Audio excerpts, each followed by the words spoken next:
August winding down, and when we get to the 1st of September, it will be a historical day in the state of Oregon and for the Portland Trail Blazers, because that will be the day when the Blazers will be the first professional sports team in Oregon to have its own specialty license plate. Brian Wheeler, Michael Holton, joined by Michael Llewellyn, Blazers Vice President of Corporate Communications. This has been a process that started back in 2013. You have seen it go all the way to this point where it now is going to happen. It's got to be an exciting time, and we've got a couple of samples of what the plates are going to look like. I think exciting would probably be the understatement, Wheels, because it did start all the way back in 2013. Ironically, when there was an attempt to create a general law in Oregon that would have basically covered specialty license plates for any sports team. And then those proceeds would have gone towards sports tourism. But that one never made it out of committee. And when we heard about it and we asked ourselves the question, why do we not have a specialty license plate in Oregon for any of our professional sports team? And who better than the Portland Trail Blazers to have the first one, and thus begin then that long journey that eventually wound up in Oregon House Bill 2730. So does that mean it took this long for all the other specialty license plates? Because I know whenever I go to DMV, there's 2 or 3 options. Is this the standard process? Well, it has been for years. The way Oregon law set it up, you basically had to have a law written each time a specialty plate was created. So whether it was a salmon plate, wine country, Crater Lake, the Cultural Trust, each of those has their own bit of Oregon legislation that created them. So, but thankfully, this process, the way we did it, actually rewrote Oregon law. This is the last license plate, specialty plate, that will have to go through the full legislative process. And there are a lot of members of the Oregon House and Senate that are actually very happy about that, because it was tough for them to kind of wear the white hat and the black hat, deciding which plate got approved and which plate did not make it through the process, because they're all meant with very positive things in mind.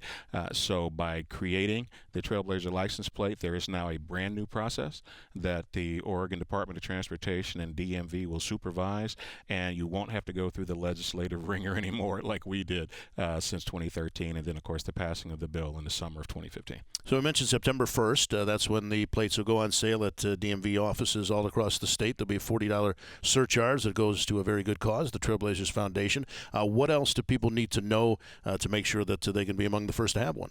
Well, first of all, it's no different than any other process with the DMV. The state of Oregon is very specific about the laws and access to plates being literally fair and open to everyone. So September 1st is the first day the plate goes on sale. You mentioned the $40 surcharge, which is really important, because what that says is that $40 surcharge will actually benefit the state of Oregon. It is written in the statute that our Trailblazer Foundation, which already does terrific work, as you gentlemen know, when it comes to benefiting underserved children and their families in Oregon where they live, learn, and play, those dollars will go into our foundation fund, and we will then fund statewide youth-oriented initiatives. So that gives us a really big playing field of initiatives to choose from for how those dollars will be spent. And we did make a commitment to the Oregon legislature to report annually on how those dollars are being spent. Whenever you talk about the legislative process, we know that, it takes time and it takes money. So the Trailblazers have obviously made a pretty significant commitment to the process to get it to this point, I would think. Well, it is not only the process of getting it through the House and the Senate, but there are substantial costs when it comes to creating these license plates from a production standpoint. And not every specialty plate in the state of Oregon, sadly, has been all that successful. And that's why we actually met with some resistance from members in the House and the Senate, and rightfully so, with what we were trying to accomplish. Where some of the other plates have not been successful is generating the upfront revenue to cover the production costs.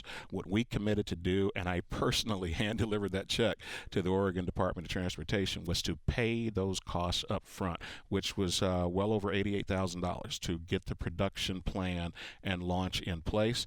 And we're so excited about the possibility that normally the first run is only 10,000 plates, but at the urging of ODOT and DMV, this first production run of plates across the state is 20,000. So there are a lot of Trailblazer plates out there.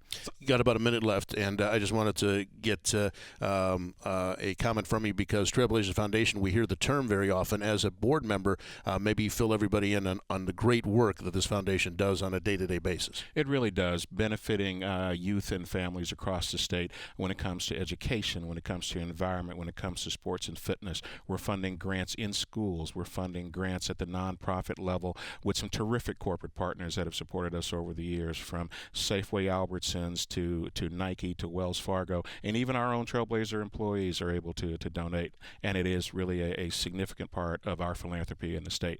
But those Trailblazer plates are available September the 1st. We finally got them. Now there are only 3 states left in the country that don't have a specialty plate for their sports team. Wow. That's pretty impressive. I know you are on Twitter. You are a very active member of that. Tell people how they can find you there. I am at Michael Llewellyn. Kind of makes it hard for me to hide.